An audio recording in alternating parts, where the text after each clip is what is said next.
All right, we'll do a quick mic check. Check 1, 2, 3, 4, 5. And over here for questions, check 1, 2, 3, 4, 5.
All right, we'll do one more mic check. Check 1, 2, 3, 4, 5.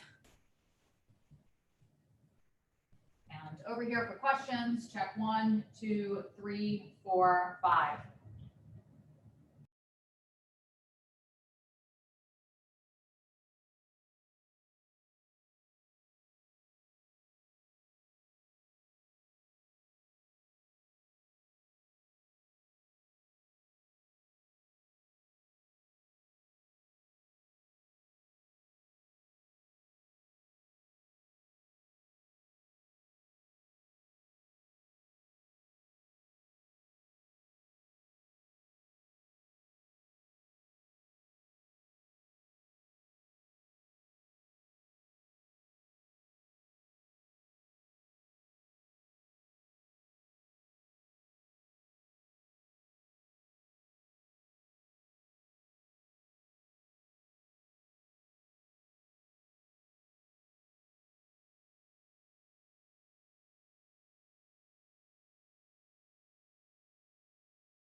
Okay. Good Thursday afternoon, and thanks for joining us. I'm Dr. Martha Buchanan, Public Health Officer and Senior Director of the Knox County Health Department. Our moment of gratitude today is dedicated to our team who is involved in the distribution of cloth masks to our community. We received our shipment from the state. When we received our shipment from the state, our team immediately put a plan in place to begin distributing them. Just yesterday, we gave out more than 1,200 cloth masks to our community. We also continue to work on plans with community partners to strategically distribute masks to those who may not otherwise have an opportunity to get a mask. We are thankful for the members of our community who are dedicated to wearing masks while in public and continuing to protect themselves and the ones around them. As a reminder, a cloth face covering for the general public, cloth face coverings for the general public don't have to be fancy. You can use something as simple as a bandana. What's important is that you are wearing it and wearing them properly while out in public. We have a link on our website that provides additional guidance. We'll begin today with our local situation. We have 269 confirmed cases of COVID-19 in Knox County. Additionally, we have 2 probable cases. 212 of our cases have recovered. 36 individuals have been hospitalized at some point in their illness. 3 are currently hospitalized. We are thankful again to report no additional deaths due to complications of COVID-19. Now I'd like to spend a little more time talking about our numbers. You may have noticed that active case numbers have experienced a bit of a bump. There are several reasons that could explain that. First, we are getting test results back more quickly. This means we know about a case earlier in their isolation period, resulting in them being added to the active case and being an active case longer, when before they would have been in isolation awaiting test results, but not on the active case list. Also this week, the CDC extended the home isolation period from 7 to 10 days from the onset of symptoms or from the first day of the positive test. That means there's a larger window for a case to be on the active case list than previously. Additionally, you'll have noticed there's been an increase in the percent positives in the number of Hispanic cases. The majority of these cases are related to 4 separate clusters involving several large households. Through the work of our staff, we've been able to and are in the process of contacting the people who may have been exposed. We want to clarify that based on onset of illness and the incubation period of COVID-19, we know this bump is not due to reopening our community. However, as it relates to reopening in general, we want to remind you that a bump in active cases is something we expect. It's even outlined in our reopening plan. As our community continues to open back up, we expect to see more cases. This is why it's increasingly important for people to follow the 5 key principles, such as washing your hands, wearing a face mask when you're in public, and maintaining 6 feet of distance, physical distance between you and other people. These measures won't just protect you, they'll also protect the people around you and help ensure that we as a community get to move forward and not backward in our plan. As we mentioned last week, the metrics surrounding the benchmark data on our website will be updated weekly. This week's update will take place tomorrow by 11 a.m. We are continuing to build out our website to provide more information and clarity about the metrics and benchmarks, and some of those clarifications will be available tomorrow as well. Now I'll open it up for questions. All right, we're now accepting questions from our media partners via our live Zoom chat. First up from WBIR, how do you know if the mask you have is effective? There are guidelines on our website and guidelines on the CDC website that talk about the types of masks that are effective and general guidelines for what those are and how they work. Also from WBIR, what is the best way to wash/disinfect a cloth mask, and how often should you do so? That's a great question.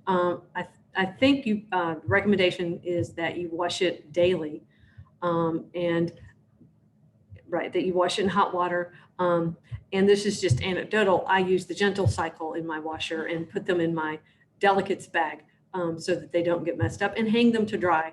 I tried the dryer and they didn't tolerate the dryer too well.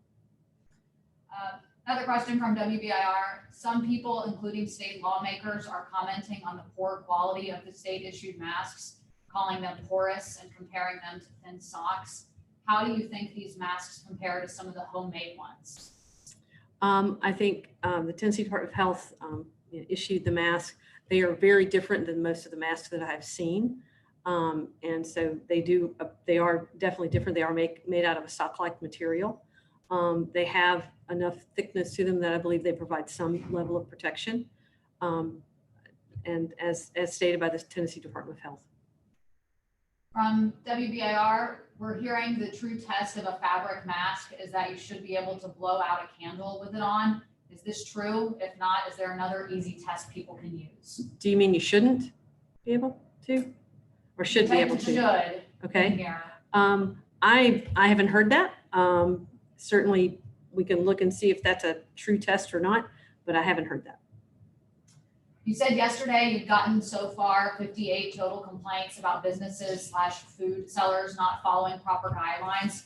What was the main nature of those complaints, and are you satisfied businesses are now complying? I do not have the details of those complaints, as my staff are working those complaints. Our team here works those every one they get in.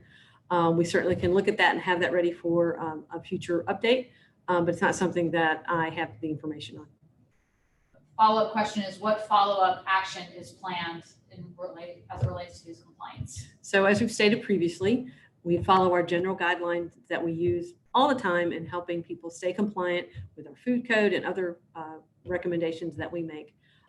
First, there's the intervention. They go and they educate the people about how to do things, make suggestions, work with them, go back and see if they've done them. If they haven't done them, we might try something else. Or we might need to issue what's called a health directive. That's a letter that says, please follow our guidelines, or we might take further action. And that further action is called a health measure. These are outlined by the Tennessee Code and easy to find if you look for communicable diseases in the rules and regulations. Actually, it's the easiest place to find them. From WBIR, how long will it take to see if we need to close businesses back down again? So we have a couple of weeks of incubation. So we've just reopened. People are getting back out and doing things. So potential exposures are occurring now.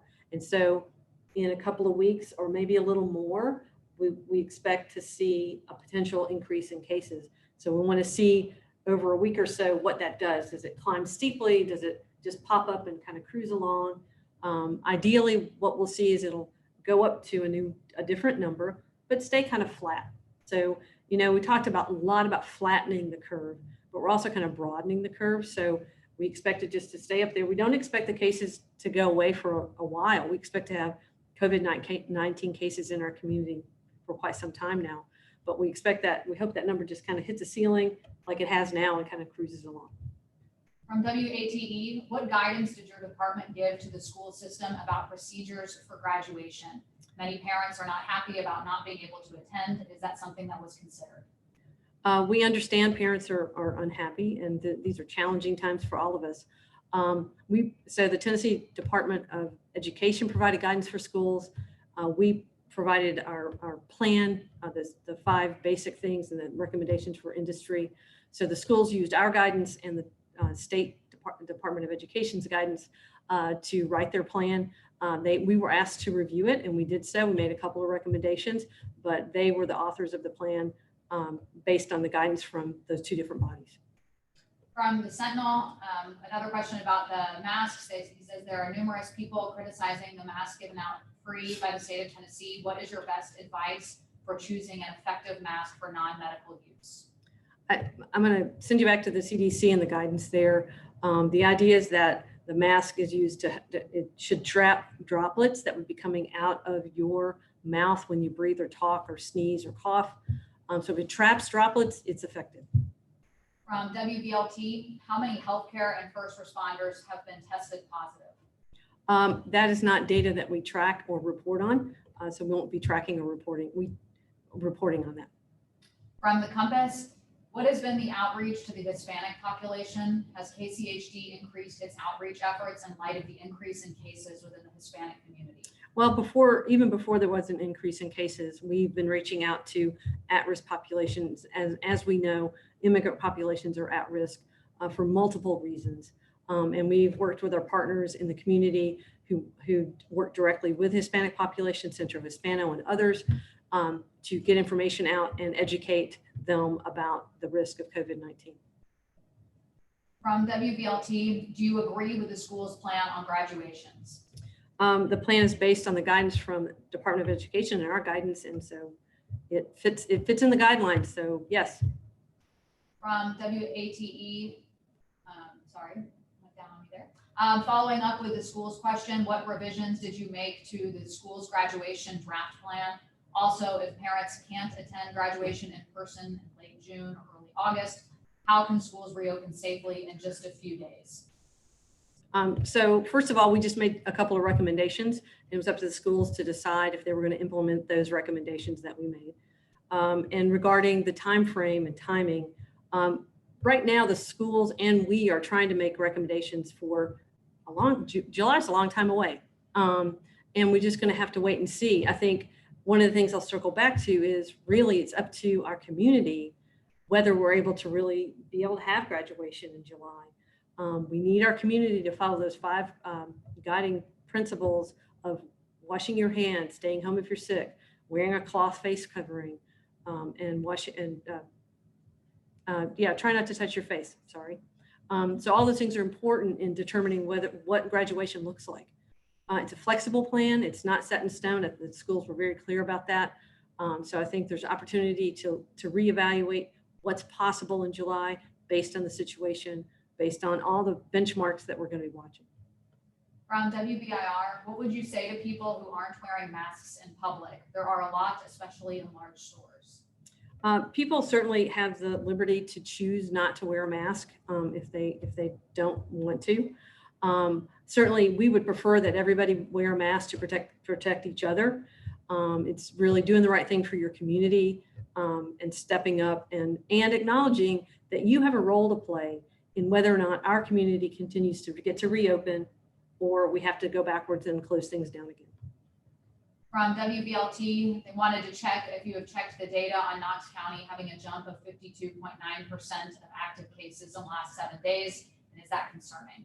So I think I spoke to that during my written statement, but basically when we look at the data, what we see is that a couple things have happened. The shorter time frame to get test results means that we know about a case earlier and we put them on the active case list earlier, so they stay on the active case list a little bit longer.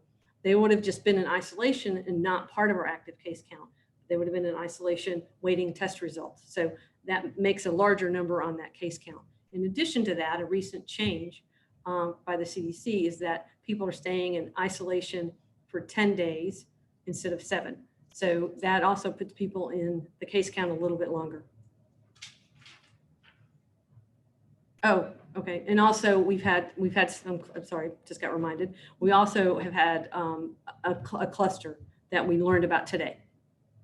From the Compass, we understand that you're looking at the combination of all metrics to determine whether to move forward with or scale back the reopening, and that you do expect an increase in cases. Do you have a trigger point to change the lights on the individual benchmarks? For example, the 14-day average daily increase in cases has gone from 3.5 on May 1st to 4.5 today. At what point do you change the new case light to yellow? So, right, so we have is looking at a 2-week window, not just a couple of days, but some of that information will be coming out tomorrow, and some of that information will be updated on our website when we update the website. So no, that's not a great answer, but we will be updating that tomorrow. From WBIR, Mayor Jacobs called the KCS announcement a first draft and wants parents at graduation. What is your response to that? It's the mayor and the superintendent will have those conversations and make a decision about how the schools move forward. from WVLT and the Sentinel. They have a similar question. They want to know where the cluster of cases and what more can you tell us about the recently identified cluster? So like we've said about clusters in the past, when we're able to identify the specific people at risk, and we're in the process of doing that or have already done that, and able to get them in isolation and nobody else in the community is at risk, we won't release any more details about that. And these are connected to households. So that's important also, I think, for folks to know. Any other questions? Please go ahead and submit them now.